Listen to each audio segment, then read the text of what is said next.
tayo yung nagkusang susuporta dahil may magandang kalooban tayo, dahil nakita natin na deserve niyang suportahan ngayon dahil nabigo kayo sa mga ina-expect nyo.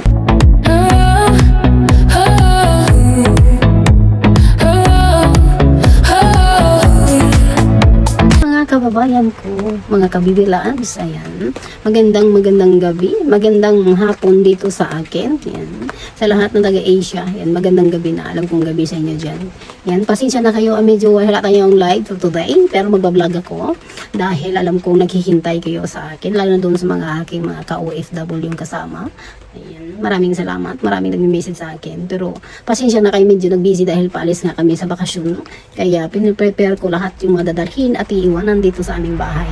Ayan. Ang gusto kong i-topic for today ay yung atong about sa mga supporter na mga basher din.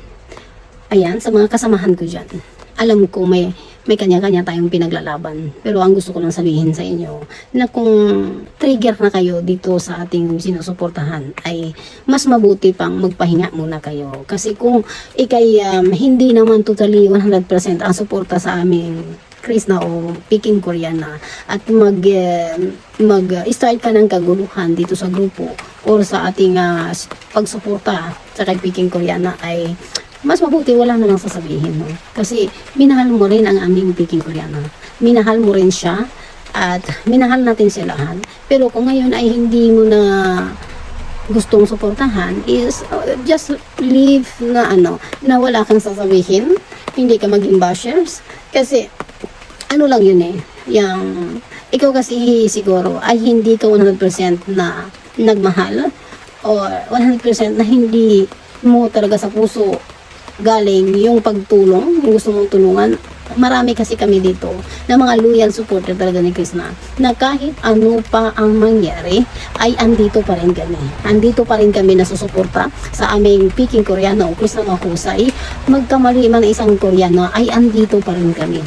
At ang yung suporta namin ay walang kondisyon yan galing sa aming mga puso na kahit na ano pang gagawin niyang desisyon sa buhay niya, basta alam namin na hindi nasayang yung kanyang kita sa pag-vlog niya, yung sahod niya, ay masaya na kami doon. Okay? Wala kaming ibang question. Kung sinusuportahan man namin siya, wala kaming ibang pakialam sa kanilang personal na buhay o kung maging desisyon sa buhay. Kasi andito kami para sumuporta sa aming Peking Koreana dahil gusto namin siyang makitang magbago ang kanyang buhay, lalo na sa kanyang pamilya. Okay? Ang pagmamahal namin ay wala po siyang kondisyon. Hindi po namin pakikialaman ang personal na buhay ng aming iniidolo kasi supporter lang kami. Supporter lang tayo. Kaya, ang gustong umalis ay umalis. Pero wag nang maging basher ni Krishna. Baka sabihin nyo, nagsayang kayo ng oras kay Krishna. Hindi kayo pinipilit. Okay? Hindi tayo pinipilit na suportahan siya. Tayo yung nagkusang susuporta dahil may magandang kalooban tayo, dahil nakita natin na deserve niyang suportahan ngayon dahil nabigo kayo sa mga ina-expect nyo. Malaki kasi ang expectation nyo, kaya nabigo kayo doon. Ngayon ay nagbago ang isip nyo. Alam nyo, pag mahal mo ang isang tao, huwag na kayong magbigay ng kondisyon, or kung talagang mahal nyo isang tao, ay tanggapin nyo siya kung sino siya. O tunay kang tayo supporter, yan ay kusang loob at walang kondisyon. Alam mo yon, supporter lang naman tayo. Like Krishna, kung ano man ang magiging desisyon sa buhay niya, kung sino gustuhin niya, makasama, makarelasyon, kami ay hindi na kami nakikialam dun sa mga personal na buhay niya. Okay? Lalo na ako. Sino man ang gustuhin niya, ano man ang maging desisyon niya sa buhay niya, andito lang ako para suportahan ang magiging pangarap niya. Okay? Alam ko na marami na sa atin nagtitrespassing, kumbaga lumalampas sa limitasyon. At ang feeling natin ay sobra pa tayo sa mga nanay, ang mama ni Krishna, kay Lula Dusya, sobra pa tayo doon. Sobra pa kayo doon na akala nyo anak nyo si Krishna. Eh kung anak nyo nga, halimbawa, anak nyo ba, kaya nyo bang kayo lagi ang magpaplano sa buhay nila? Kaya nyo bang kontrolin ang sarili nyong pamilya? Kapatid, kahit kayo pa ang nagbibigay ng financial o kayo yung mga breadwinner, tanong ko sa inyo, kaya nyo ba silang kontrolin? Ha? Hindi. Dahil may kanya-kanya silang isip, may kanya-kanya silang desisyon sa buhay. Kaya minsan, tayong mga breadwinner, tayong mga inahan na nagsusustento sa ating mga pamilya, minsan, yung mga kagaya natin ay nagiging masama na. Alam niyo kung bakit? Controlling. Gusto mo magiging robot yung mga taong mahal mo, gusto mo magiging sunod-sunuran sila sa'yo. Alam mo yun? Kasi ikaw yung nagbibigay. Ikaw yung financing. Ikaw yung sumuporta. Sumuporta ka lang. At hindi mo sila pag-aari. Okay? Marami akong kilalang mga breadwinner. Bigay tudo sa mahal na sa buhay. Bigay tudo kahit anong hilingin. Kahit hindi hilingin. But after nun, pag hindi na sila i-follow o hindi na sila susundin ng mga mahal nila sa buhay, mga kapatid, mga pamangkin, kung hindi na sila susundin, nagiging masama ang ugali ng mga breadwinner or mga parents na nagfi-finance sa kanilang mahal sa buhay. Alam niyo kung bakit? Ganito lang yun eh. Yung mga tulong, yung mga bigay mo sa mga mahal mo sa buhay, yung mga minahal mo, ay hindi po yung utang. Iyan ay kusang loob mong binibigay. Kaya, ang problema doon, kung hindi mo sila mapapasunod sa mga gusto mo, ay nagiging masama ka. Naging masumbat ka. Kasi may ini-expect ka na galing sa mga taong tinulungan mo o sinuportahan mo na babalik sa'yo ay kabutihan. Pakinggan ka. Gusto mong i-treat ka na parang nasa higher level ka. Gusto mong i-treat ka na oo, opo, okay, ang maririnig mo. Ano ka? Ito lang ha. Example ko lang yun sa inyo. Dahil dito sa ating Peking Koreana, ang mga supporter dito ay sumasobra na. Parang pag-ahari na nila ang ating Peking Koreana. Sumusuporta ka lang. Mapa-financial man yan, o maraton man yan, pero hindi mo pa rin siya pag-aari. Na nag-i-expect ka to the higher level na lahat ng mga suggestion mo ay pakikinggan niya. Anong gusto mo? May sarili siyang diskarte, may sarili siyang desisyon sa buhay, may sarili siyang buhay, private na buhay, na hindi mo pwedeng lampasin doon sa limitasyon. Okay? Ni ako nga, na lagi kaming nag-uusap, hindi ko tinanong ang personal na buhay ni Krishna. Alam niyo kung bakit? Supporter lang ako. Hindi po ako lumalampas sa limitasyon na pati yung private na buhay niya ay iaas ko sa kanya. Bla bla bla, sino ba ba? O, hoy, para nyo malaman, hindi dahil nagbigay kayo, hindi dahil nanonood kayo sa kanya, ay gusto nyo na malaman na ang buong pagkatao niya, kung anong oras siya kumakain, kung anong oras siya natutulog, kung ano kayo, ha? Alam mo, kayo yung mga supporter. Kayo yung mga tao sa social media na mga lason, mga toxic na hindi pwedeng pansinin. Kaya alam nyo ba, bakit ako lumabas ngayon? Marami akong kilalang supporter ni Krishna na sala sa lamig, sala sa init. And then kilala ko na kung sino yung mga loyal talaga na hindi nakikinig sa mga chismis, hindi nakipaghalongkat doon sa mga sekreto, na hialamin pa yung kung ano-ano pa yung mga sekreto ng mga nakaraan, mga 10 years ago, 20 years ago. bakit, saan galing, at anong karapatan nyo na halungkatin, at anong karapatan nyo pasukin ang private nga buhay ng ating Krishna? Tanong ko nga. Tanong ko kayo, alimbawa, may kapitbahay kayo at pinapakailaman ang buhay nyo, mag-asawa, pamilya. Ano kaya ang pakiramdam nyo na may mga chismusang pakilamera kayo mga kapitbahay? Katulad lang din yan. Katulad lang din yan doon sa lahat ng sumuporta kay Peking Koreana o Krishna Mahusay sa Mahusay family na gusto nilang halongkatin ang mga lahat ng personal na buhay ni Krishna. Okay lang ba sa inyo? Nagagawin din yan sa inyo? Hindi, sabihin nyo nga sa akin. Lahat tayo ay may karapatan na hindi sabihin kung ano may mga privacy na kabuhay natin. At yun ang kailangan nyong ibigay na respeto. Respeto sa bawat isa. Dahil lahat tayo ay may karapatan mabuhay, na protektahan ang ating sariling pamamahay, protektahan ang ating buhay. Kayo dyan, mga 50-50 lang kayo na nagmahal o sala sa lamig lang kayo, manahimik na lang kayo at tupagin yung sarili nyong pamilya.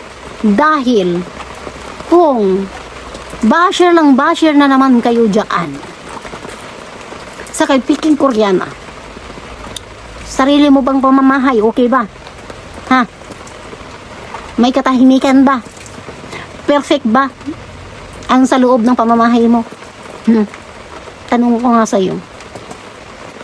Pag maka-judge kayo, pag nakatanong kayo, pag nagko-comment kayo, pwede ba isipin mo? Sa pamamahay ko ba is perfect? Ang buhay ko ba ay perfect? Bago kayo magbitiw ng salita sa social media, kahit saan pa man yan, pwede nyo bang isipin nyo muna kung bibitawan mo ito? Pwede mo isipin sa sarili mo muna para hindi ka mabaktuyo? Wala akong pakialam kung doon sa mga tao na yan ay matatamaan dito sa aking testamento dito ngayon, ay wala akong pakialam. Ito'y sinasabi ko ang katotohanan. Kagaya na lang din na noon kasama niyo akong galit sa ating busing dahil sa ginawa. Pero yun, noon pa yun. Ngayon dahil okay na sila, bakit mayroon pa rin nagki-question na ganito hindi pa rin masaya? Noong galit tayo, sinasabi natin na bakit hindi niya pa tinutulungan ng ating Krishna? Bakit wala man siyang ginagawa? Wala siyang ginagawa para naman ma-stop ang bashing. Ngayon, every time na lang, nagpaparamdam na, ay gumagawa ng paraan. Aminin man natin o hindi, malaking tulong si Busing sa ating Krishna. Malaki ang tulong niya, malaki ang tulong niya sa subscriber, malaki ang tulong niya sa viewers. Huwag tayong feeling huwag malaki. Sa totoo lang, ang laki ng tulong ng Busing natin. Kaya huwag kayong niyan, bakit nalalapit na naman? Bakit na-accept niya naman? Okay na sila, 'di ba? Yun ang wish natin. Bakit ngayon ay nag-iba ang ihip? Na lalo na kayong naging basher, na kasama ko kayo noon, nakipaglaban sa ating Krishna. Ngayon na okay na sila. Bakit kayo na manatiling negative? Hindi ko kayo maintindihan. Or, siguro nakalakip na sa inyong mga buhay, sa inyong pang-araw-araw, na wala kayong mga ginagawa kundi ang magiging nugget. Nabubuhay kayong puro stress. Siguro dahil nabubuhay na kayo, nasanayan nyo ng araw-araw, ay mga iniisip nyo sa ibang tao ay negative, o magbibitiw lang kayo ng mga masasamang salita. Dahil okay na nga, bibitiw ka pa rin ng masamang salita, ganon. Okay na, diba? Ano ang pinaglalaban mo ngayon? Ano ang pinaglalaban nyo ngayon? May iba dyan, nagagalit. Dahil nag-okay si Krishna kay boss. Eh, anong pinaglalaban mo?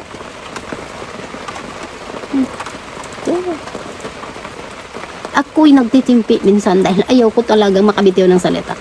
Dahil gusto kong respetuhin pa rin yung opinion nyo. Pero yung opinion nyo, yung takbo ng utak mo talaga is malabo pa talaga. Malabo sa malabo na kilala ko. Kung hindi nyo na gusto talagang supportan si Krista, manahimik na lang kayo. Kaya kung maka-judge kayo dyan, parang feeling perfecto na kayo. Kaya stop. Ako'y laging nandito dahil hindi sa Crispaw. Totoo yan.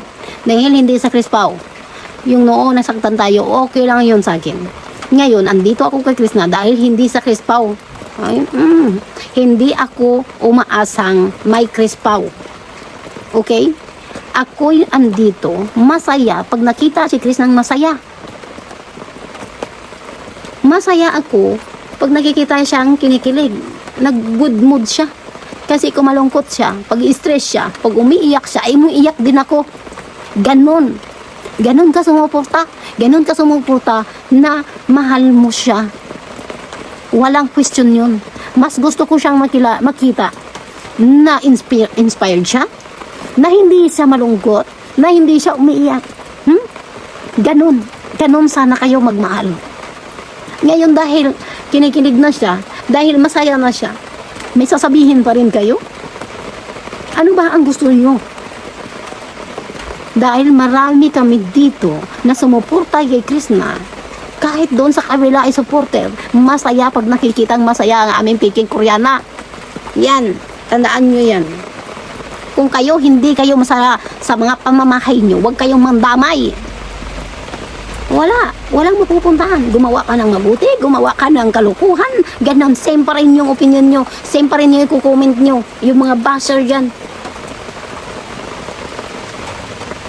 Hindi ko kayo maintindihan sa puntong na yun. Basta kami, masaya kami, makita namin, masaya ang aming Peking Koreana. Period. Okay? Kaya, sana, kung hindi na magaan sa kalooban mo, hindi magaan sa kalooban nyo,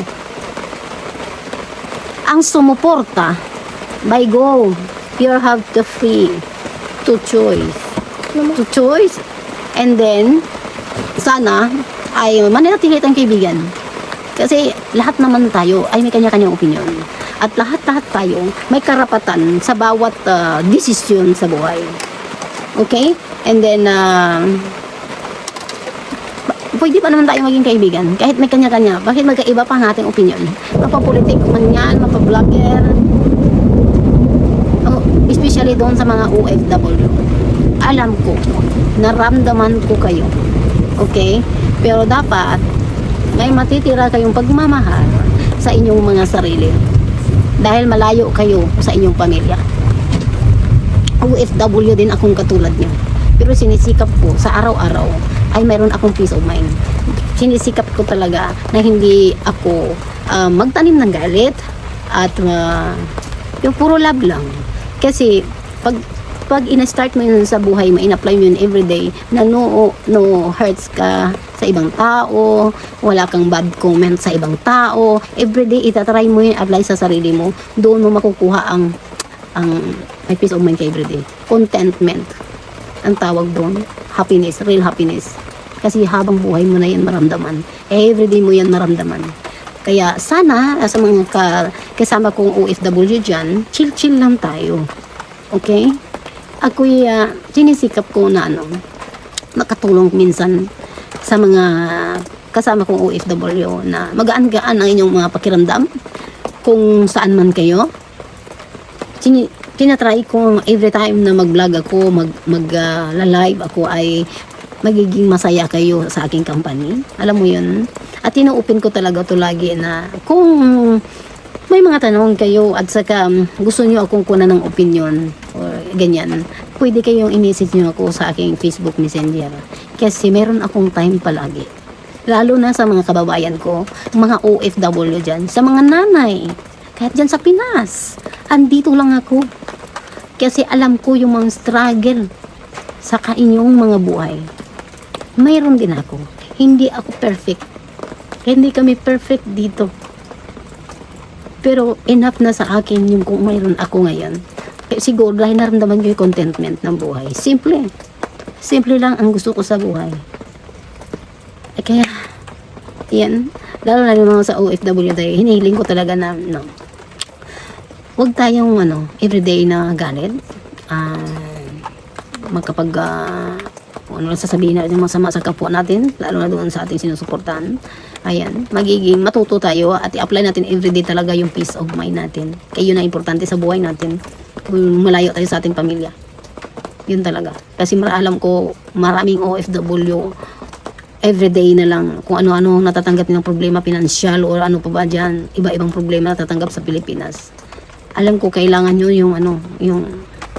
kaya nakatuto kayo sa mga vlogger. Kasi doon kayo natutuwa, doon kayo nai-inspire, doon kayo na tumatawa. Kaya sisikapin nyo, magiging masaya kayo. Sisikapin nyo talaga yan, na doon kayo nakatutok o nakafocus dito sa mga OFW, nakafocus kayo sa masasaya. After nyo magtrabaho, manood kayo ng masasaya. Doon nyo i-focus yung sarili nyo. Doon kayo mag-focus sa mapapanood nyo, nai-inspired kayo. Yung hindi kayo galit bago kayo matulog. Yung natutuwa kayo, inspired. Yung wala ng pagod sa buong araw pagtatrabaho. Yan. Kaya sikapin yung doon kayo makatutok talaga, makafocus. Inspiration sa panunood ng mga vlogger ng boss natin na tinutulugan sa mga sa bundok. Ganun, nai-inspire tayo doon. At sa mga nakakatawa. Kasi para at least mawala yung atong mga pagod. Huwag tayo doon nakafocus sa mga negative. Okay? Yung bashers. Bashing. Kasi alam nyo, masama yan sa ating katawan at sa ating pag-iisip, sa utak natin. Masama yun pag everyday na-apply natin yan sa ating sarili. Sobrang mayroon yan mga effect talaga sa atin. Kaya sana ay kahit magkaiba na ang ating suportahan, alam ko marami din nag-ayaw. Kahit marami na akong kilala na hindi na 100% kay na. Pero respetuhin ko kayo. We still friend. Pwede tayong maging kaibigan kahit magkaiba tayo ng paniniwala. Basta may respeto pa rin sa bawat isa. Okay? And then hanggang dito na lang. Maraming salamat pala doon sa mga sumuporta talaga ng loyal, nakapit sa ating Peking Koreana. Please huwag tayong mag-escape ng ad. Panuorin natin kahit ano pang vlog na dahil dyan ay nakakatulong tayo sa kanilang mga pangarap at patuloy na lumalaban ang ating Peking Koreana talaga. No, ang sinasabi ko talaga ay laban. Naumpisahan na yan, ibibigay yan sa'yo. Ibibigay yan ni God sa'yo kasi inumpisahan mo na. At kung hindi mo yan, hindi ka masusuko ay tuloy-tuloy at mayroon pa yan darating. Mayroon pa. Kaya maraming salamat sa mga kasamahan ko dyan na kumakapit na lumalaban para sa ating mga Peking Koreana. Ayan, si Tacy Mix Vlog, thank you so much. Sa lahat ng vlogger, sa mga lahat ng reaksyon na makakris na, sa lahat ng mga, sa Facebook page, grabe, thank you so much sa lahat talaga. Sa mga Chrisnatic supporters talaga, Chrisnatic loyal supporters. Mayroon pa dito mga international and local Chrisnatic supporters. Alam ko marami kayo dyan. Maraming salamat sa inyo lahat. Dahil nanatili kayo hanggang ngayon na manatiling suporta, maraton sa ating Chris na mahusay. Kahit kay boss pa yan, wala na tayong pakialam dyan. Suportahan na lang natin ang bawat isa at walang bashing, please. Okay? Thank you so much din sa lahat-lahat ng sumuporta dahil ang bilis ng laki ng aking yung subscriber, sa mga viewers ko dyan. Maraming salamat talaga kasi ito ay malaking tulong ito na gagawin nating fund. Ang gusto ko dito ay may makikita tayong souvenir sa magiging kay Chris na farmhouse. Kaya sana tulungan nyo rin ako na huwag din mag-skip ng ads kasi kasama ko kayo dito. May contribution kayo dito kapag magsahod na tayo kasi kasama ko kayo dito talaga. As in, lahat ng nanonood dito ay may contribution. Kasi dahil magiging transparent ako sa inyo lahat dito kung ano ang kikitain ko ay magiging mapunta lahat sa Chrisnatic Fund. Maraming salamat sa inyo lahat talaga. Mag-ingat lahat ng mga ka-OFW ko dyan. Lahat ng mga sumuporta. Lola, tita lang yan. Marami akong kilala. Thank you so much sa lahat. At God bless. Kapag kayo sumuporta na walang kapalit, ay yung maraming darating na blessing sa'yo na hindi mo alam. Suporta ka sa bawat isa. Suporta ka sa mga taong kailangan. family mo, kapitbahay mo, kung sino man dyan. And then, yun ang sinasabi ko na may maraming darating na blessing sa'yo na hindi mo lang alam. Ayun. Good night and good morning, Philippines. Mabuhay kayong lahat. Thank you.